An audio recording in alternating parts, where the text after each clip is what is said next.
بسم اللہ الرحمن الرحیم. آپ دیکھ رہے ہیں یوٹیوب چینل سچی خبر. تو دوستو, اس میں آپ کو جو ویڈیو دکھائی جاتی ہے اس میں ہمارا کسی سے کے ساتھ کوئی اختلاف نہیں, لیکن آپ کو یہ ضرور بتانے کے لیے کہ آپ اسے دیکھیں اور نہ صرف لائک کریں, شیئر کریں اور چینل کو سبسکرائب کریں, بلکہ آپ خود فیصلہ کریں کہ ان میں جھوٹا کون ہے اور سچا کون ہے. یہ ہمارا مقصد صرف اونلی یہ ہوتا ہے.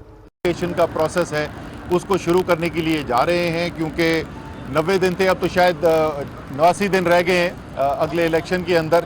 تو اس لیے جلد از جلد جو ہے وہ متحرک کرنا چاہتے ہیں. ہم تمام پارٹی کو اور ذمہ داریاں لگانا چاہتے ہیں تاکہ وہ سب لوگ جنہوں نے تحریک انصاف کے نام پر ٹکٹ پہ الیکشن لڑنا ہے وہ اپنی تیاری شروع کر سکیں اور میدان کے اندر جا سکیں. میں اس کے ساتھ ساتھ یہ بھی کہوں گا کہ یہ جو موجودہ صورتحال ہے, بڑے آئین کے ہمیں کوئی درس بھی دیے جا رہے ہیں. پتہ نہیں کون سی آئین کی شک ہے کہ جس کے اندر یہ لکھا ہوا ہے کہ آپ پیسے دے کر, وہ بھی حرام کا پیسہ استعمال کر کے لوگوں کی ذمہ داریاں, لوگوں کی وفاداریاں خرید کر سکتے ہیں. یہ اب تو صرف ہماری کہنے کی بات نہیں, پہلے ہم نے آپ کو بتایا تھا کہ ہمارے ایم این ایز براہ راست ہمیں آ کر بتا رہے ہیں کہ کس نے کتنے پیسے کی آفر کی, کب کی. اب تو کم سے کم ایک اینکر کی تو ہم نے دیکھی ہے ٹویٹ جس میں ان کو ایک تحریک انصاف کی خاتون رکن جو منحرف ہو گئی ہیں, انہوں نے کہا کہ ہاں یہ سب باتیں تو آپ ٹھیک کر رہے ہیں لیکن 23 کروڑ روپے سے زندگی میری بڑی اچھی گزرے گی. تو آئین کی تو دھجیاں اڑائی جا چکی ہیں. اس کے علاوہ جس طریقے سے ہم نے دیکھا ہے براہ راست ہمیں باہر سے سیاسی مداخلت پاکستان کے اندر نظر آتی ہے, وہ ظاہر ہے کسی طریقے سے بھی آئین اس کی اجازت نہیں دیتا. تو یہ جو صورتحال اب پیدا ہو گئی ہے, میں آپ کو بتاؤں, یہ میں ذاتی طور پہ بھی یہ واقعی میں سمجھتا ہوں ایک پاکستان کی شہری اگر میں نکل جاؤں اس وقت تحریک انصاف کے سیکرٹری جنرل کی حیثیت سے اور میں ایک عام پاکستانی شہری کی طرف سے بھی دیکھوں, تو میرے خیال میں اس وقت سوائے ایک فریش الیکشن کے عوام کے پاس جایا جائے, پاکستان کے عوام کو فیصلہ کرنے دیں. ہمارا ایک بیانیہ ہے, ہمارے خیال میں ہم حق پہ کھڑے میں, اور میں شکریہ بھی ادا کرنا چاہتا ہوں پوری قوم کا. پچھلے خاص طور پہ 24 گھنٹے سے جس طریقے سے قوم کے اندر جوش ولولہ ہم نے دیکھا ہے, جس طریقے سے لوگوں کی دعائیں مل رہی ہیں, ہمارے خیال میں تو پاکستانی قوم یہ فیصلہ کر بیٹھی ہے اور ہمارا بیانیہ جو ہے وہ قوم مان گئی ہے.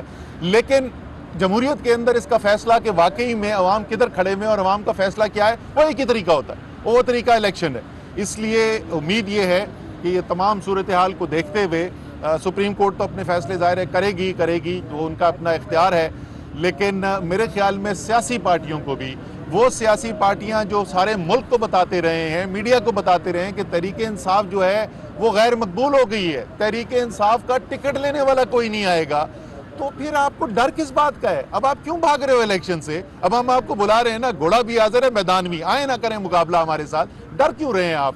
میرے خیال میں یہ امید یہی ہے کہ تمام حقائق کو دیکھتے ہوئے, تمام جو چیزیں سامنے آئی ہیں, فیصلہ محترم ججز جو ہیں سپریم کورٹ کے وہی کریں گے, لیکن امید ہے کہ وہ بھی فیصلہ ایسا ہی کریں گے جس سے ملک کے اندر آگے کوئی انتشار پھیلنے کا خطرہ نہ ہو, اور اس جمہوریت کو جو پاکستان میں بڑی مشکل سے حاصل کی گئی ہے, اس جمہوریت کو ہم پٹڑی پہ ہی رکھیں اور آگے اس کو چلائیں. جو بھی عوام فیصلہ کرے, جس لیڈر کو بھی منتخب کرے, جس پارٹی کو بھی منتخب کرے, عوام کا فیصلہ سب کو قبول اور ہم آگے چلیں.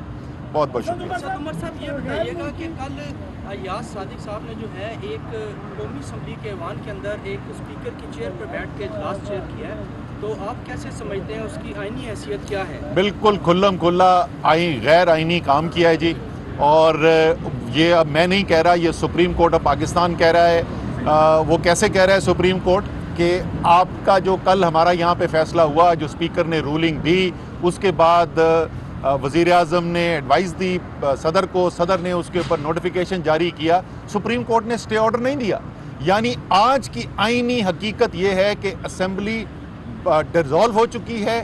آج کی آئینی حیثیت یہ ہے کہ ایاز صادق صاحب یا واقعی جتنے لوگ بھی ادھر ہال میں بیٹھے ہوئے تھے وہ اس وقت اسمبلی کا حصہ نہیں ہے. وہ میری طرح اور عامر کیانی کی طرح سابقہ ممبر قومی اسمبلی ہیں, اس وقت ہم نہیں ہیں.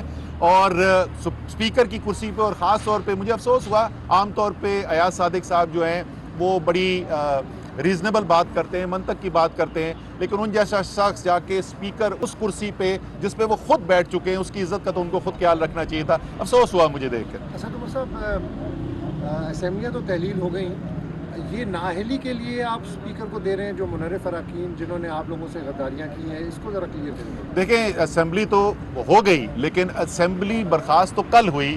ہمارا ماننا یہ ہے اور ہمارے پاس شواہد موجود ہیں، جو شواہد میڈیا دکھا چکا ہے سارے پاکستان کو۔ ہم نے دیکھا کہ کس طریقے سے ویڈیو پہ پیغامات دیے گئے، ہم نے دیکھا کہ کس طریقے سے سندھ ہاؤس کے اندر بند کر کے ان کو بٹھایا گیا، ہم نے دیکھا اس کے بعد ڈنر پہ کون کھڑا ہوا۔ تو یہ تمام سبسٹینٹیو ایکشنز انگریزی میں کہتے ہیں، یعنی ٹھوس اقدامات جو انہوں نے لیے، آئین کے اندر واضح ہے۔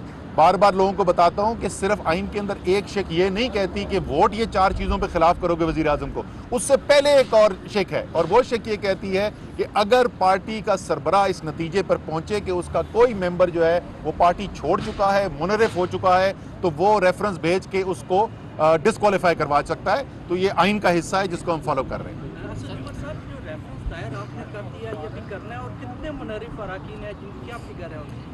20 لوگ ہیں جن کے خلاف اس وقت یہ ڈسکوالیفیکیشن کی ریفرنس فائل کی جا رہی ہے، اور انشاءاللہ تعالیٰ امید یہی ہے کہ آئین جو ہے اور قانون جو ہے اس کے اوپر عمل درآمد کیا جائے گا، اور جو بالکل ایک واضح حقیقت ہے اسی بنیاد پر فیصلے کیے جائیں گے۔ اسد عمر صاحب، آئین میں تو یہ بالکل واضح ہے کہ کوئی ممبران اسمبلی جب وزیر اعظم کے خلاف تحریک عدم اعتماد میں ووٹ کاسٹ کرے یا فائنانس بل میں کرے، تو ابھی تو یہ دونوں صورتیں آئی نہیں، تو پھر کس طرح؟ نہیں سر، میں نے آپ کو یہ بتایا تھا، یہ دوسری شک ہے۔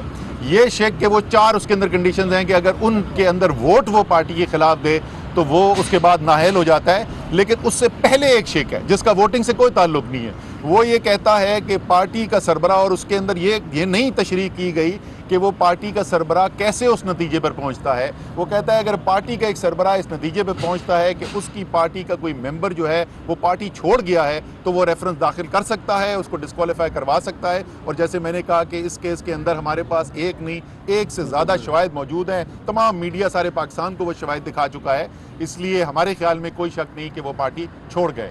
بہت بہت شکریہ۔